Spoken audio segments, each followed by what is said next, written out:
September 11th, 2001. A date etched into history. When we think of the Twin Towers on that day, we often remember the catastrophic collapses. A question that lingers in many minds is, did anyone above the impact zone survive? The simple, tragic answer is no. Everyone on the floors where the plane struck and above was trapped by fire, smoke, and structural failure, with no way out. However, below the impact zones, incredible stories of survival and human resilience emerged from the chaos. These are the stories of those who defied the odds. The day began like any other Tuesday in New York City. At 8:46 a.m., American Airlines Flight 11 struck the North Tower between the 93rd and 99th floors.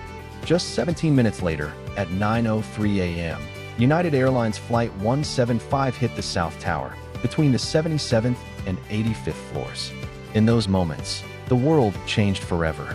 For thousands inside the towers, a desperate race against time had begun.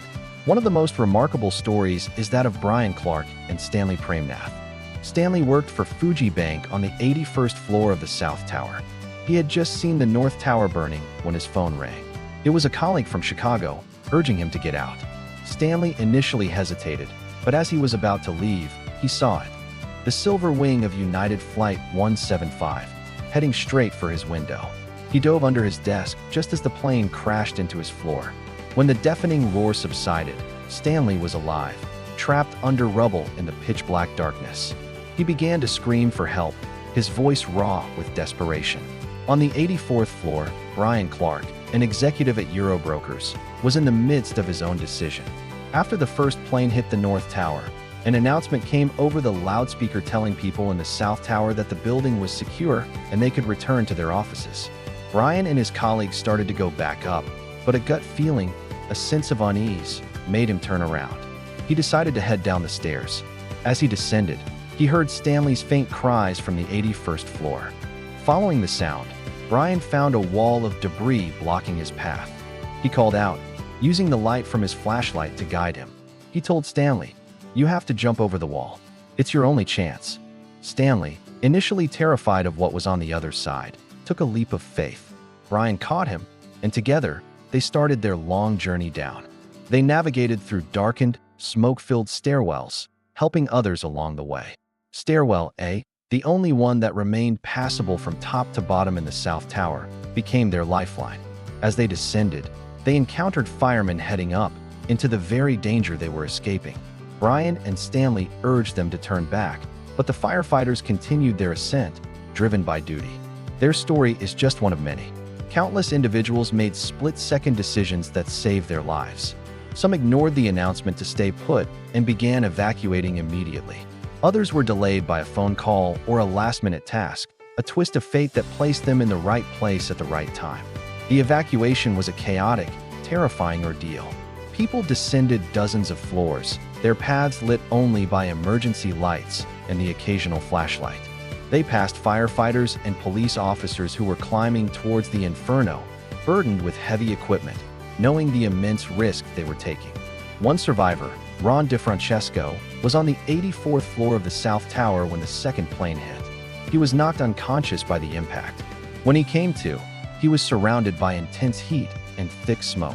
Disoriented, he somehow found Stairwell A and began his descent. He was one of the last people to get out of the South Tower before it collapsed at 9:59 a.m., just 56 minutes after being struck. He awoke in a hospital lobby, covered in dust and debris, with severe burns but miraculously alive. When the South Tower fell, a monstrous cloud of dust and debris engulfed Lower Manhattan. Those on the street and in the lobby of the North Tower were plunged into darkness. The sound was described as a combination of a freight train and a waterfall of glass. Then, at 10:28 a.m., the North Tower, having stood for 102 minutes, also collapsed. For those still inside, and for the first responders working frantically at the base, there was no escape. The area that would become known as Ground Zero was a scene of utter devastation. Yet, even in the rubble, there were miracles. Pasquale Bazzelli was in a stairwell on the 22nd floor of the North Tower when it began to collapse. He woke up hours later, perched precariously on a pile of debris, injured but alive. He had ridden the collapse down 22 stories. He was one of only a handful of people to survive the full collapse of either tower while still inside. These stories of survival are not just about luck. They are about instinct, courage, and the profound human connection that binds us in moments of crisis. Brian Clark didn't have to stop for Stanley Praimnath. The firefighters didn't have to run up those stairs.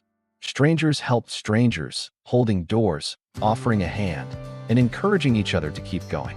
On a day defined by immense tragedy and loss, the actions of these individuals showed the very best of humanity. They remind us that even in our darkest hour, the will to survive, to help, and to endure is a powerful, unyielding force. Thank you for watching.